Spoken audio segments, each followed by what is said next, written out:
Phil Darst, and I want to welcome you today to Cooking with Phil. I'm an amateur cook, and I want to share with you a recipe that I enjoy, and I hope you will too. Today we're going to cook some Persian rice. Our main ingredient is basmati rice. Now you can usually pick that up at an Indian market. It's one of the better tasting rices in my opinion.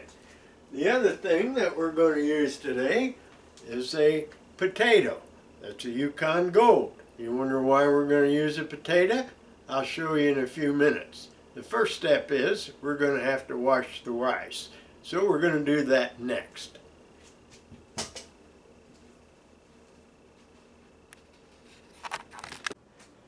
Now we're getting ready to wash some rice, so we're going to measure in 2 cups here.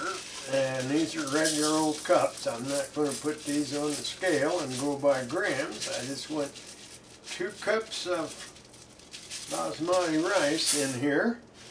And then we're going to start the washing process. Now, I don't know if you wash your rice or not. I've done both. I found out that I get far better results when I've got clean rice. You're not going to have to watch me do it all. But I go in here and stir it a bit, like so, and we're going to start pulling out some of the bad stuff here, some of the water. In fact, I'm going to show you something here in just a second. I think this will be interesting. We'll just put some of this in a bowl and see what we're going to wash out of here. I should have done that before maybe, but you're going to get an idea of how much starch is in this rice. And sometimes there's some bugs in it, I found out. Don't like those, so that's one reason that we use the strainer here. I can see down there already, and I can see that I'm getting some nasty stuff out of there. So let's stop that a moment, and I'll just pour a little bit of this into a clean glass jar, and you'll see what we have here. Now,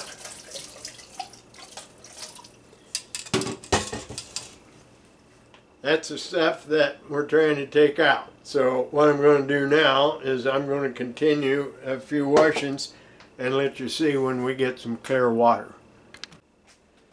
Okay, I've got the rice clean. You can see it doesn't look a lot different here, but look at the starch that was in the first batch and look at the clean water we get out at batch number 4.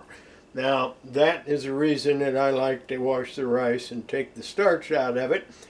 You're going to find out later it keeps it from sticking together.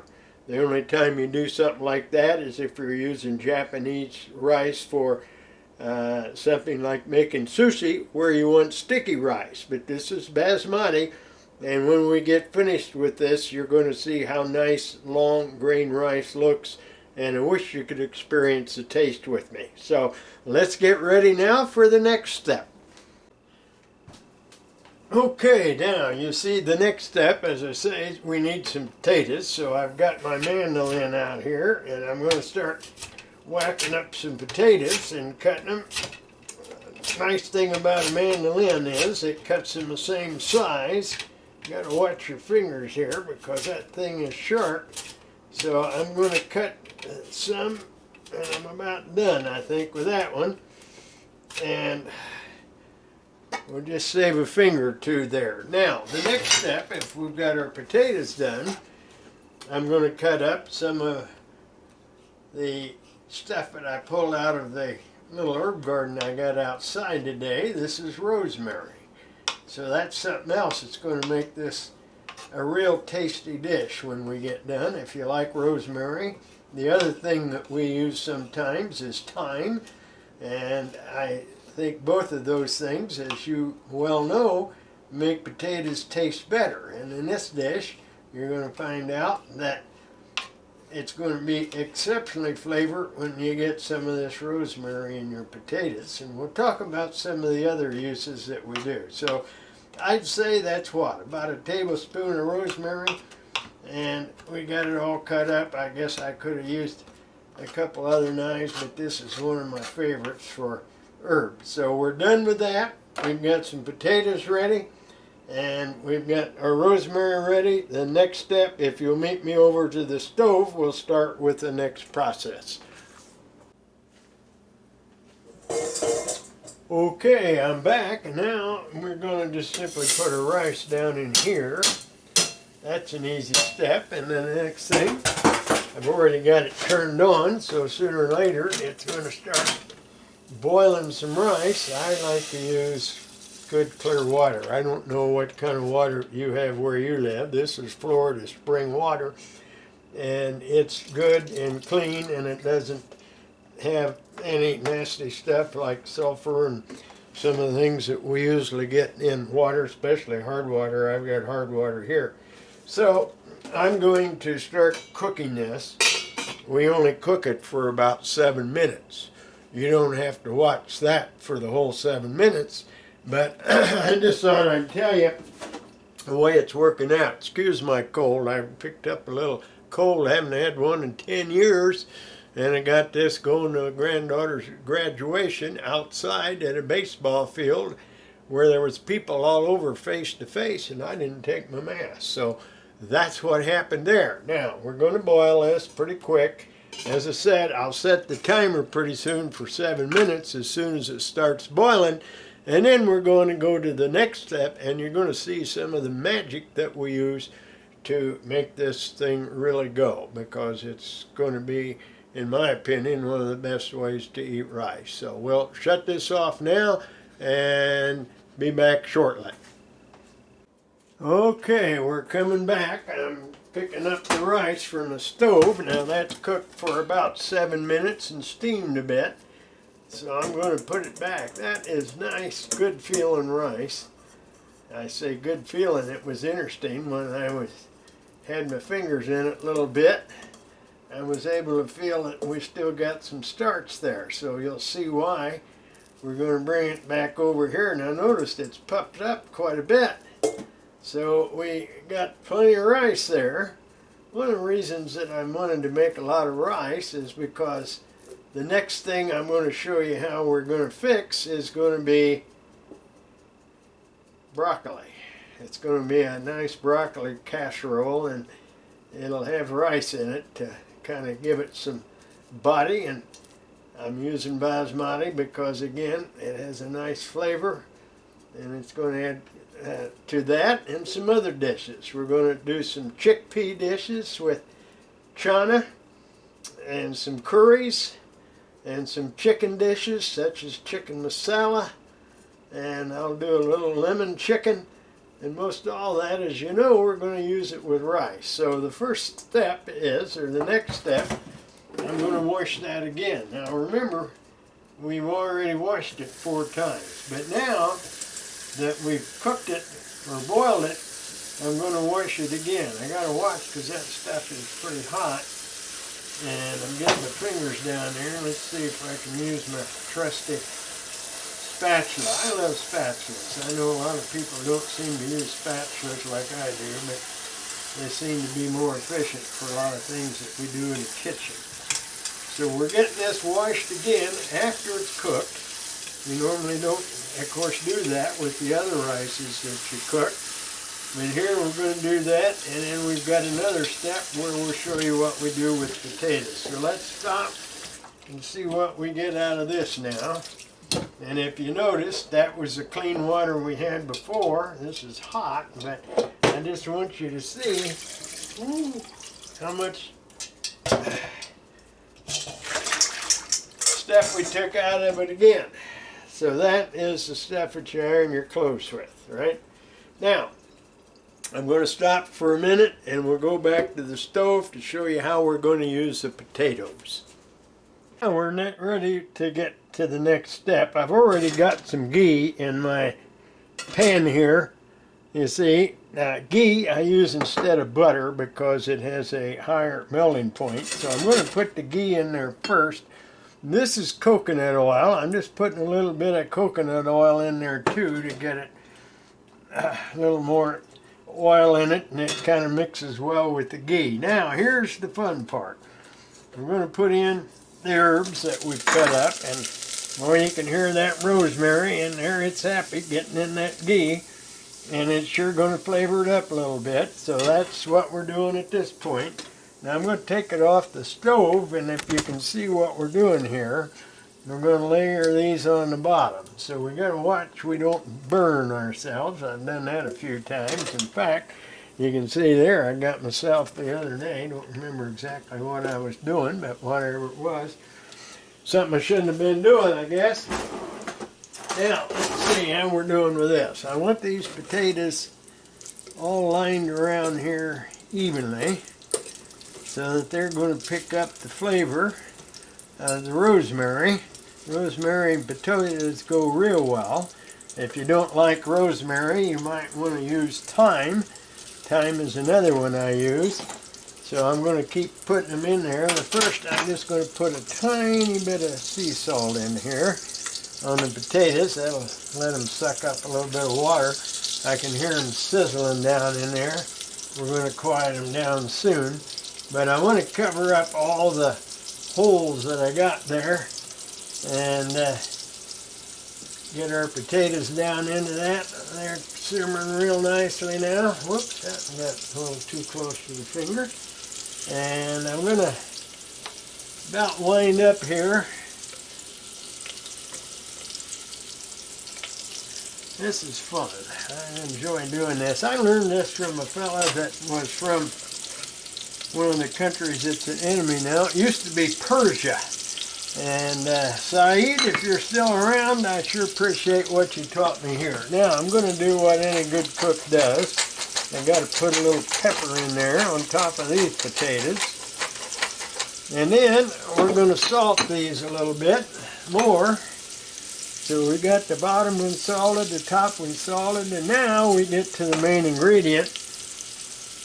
We're going to over here, and we're going to pop in our rice. So we got to be a little careful how that goes in. I really got out of 2 cups. We got a lot of rice there, as you can see. So now what we're getting ready to do is steam the rice. So we've got it in here. If I'm lucky, I'll get kind of a mound. I'll clean up my mess later when you're not around. But you want to see, we want to make kind of a hill here first and get all the rice packed in there tightly. Now the next step is I like to poke holes down in here so that the air gets down into the rice. We got that done a little bit. Then I'm just going to take out a few more flakes of ghee. Put it on the top so it kind of gets down there into that. That'll come off there. Come on, little fella. There you go. Alright, get a little bit more on here. Put a little butter on top. And that steam is going to go down through those holes and start steaming our rice and make it nothing but just absolutely delectable. Now, the next step is we're going to cover that with a cloth that we're going to poke on here so we're careful not to burn it. See, I'll double that thing. Put that on.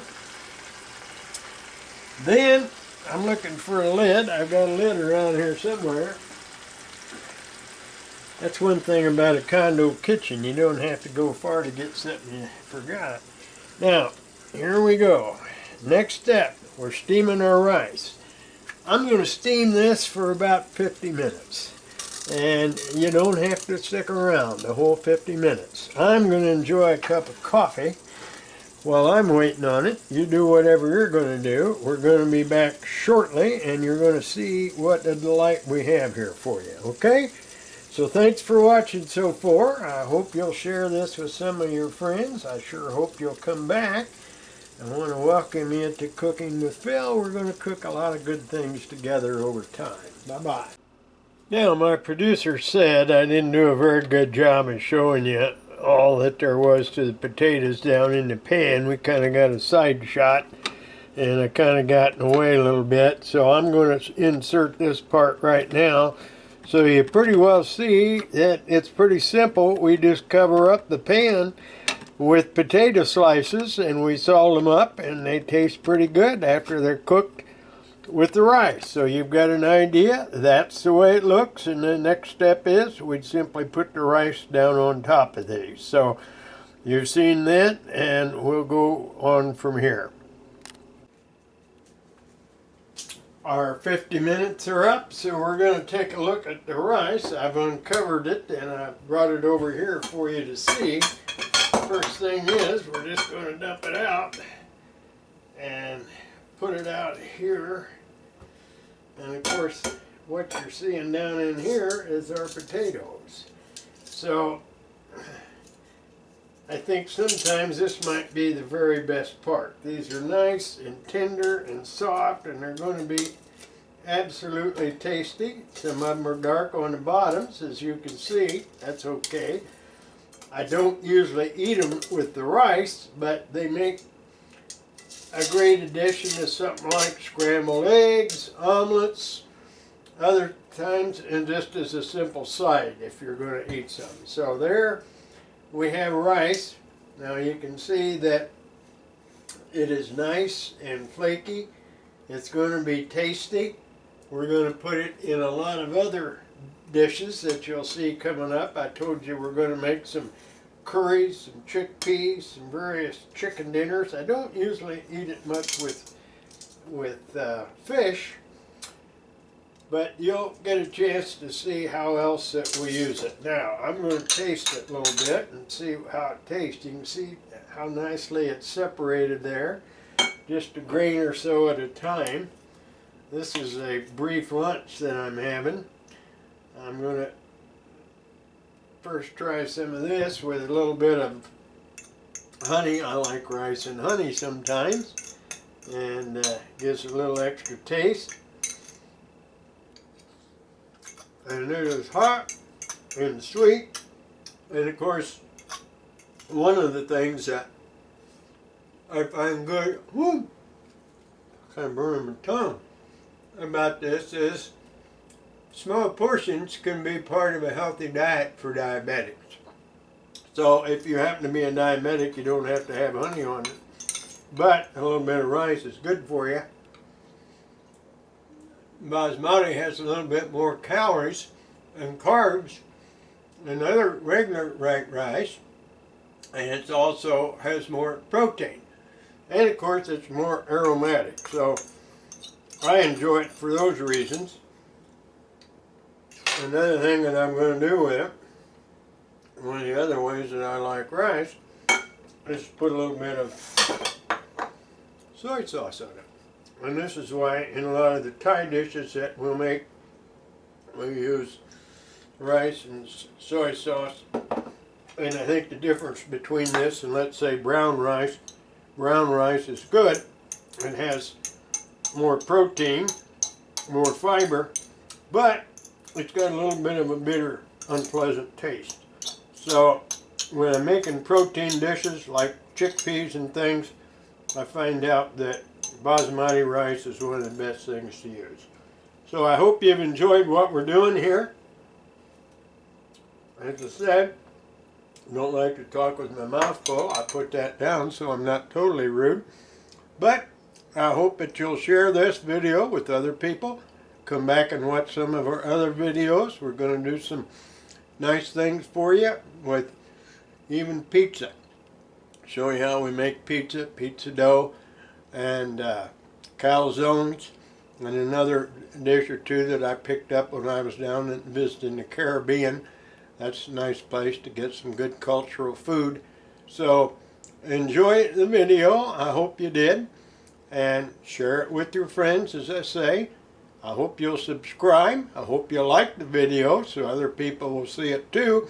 And I want you to come back next, because the next dish is going to be for 6. This was just a little bit of a taste for me, and we're going to make a broccoli casserole that has a lot of other vegetables in it, and cheese and some other great things, but it's a dish for 6. So if you've got a family, you'll love to see it. So thanks again.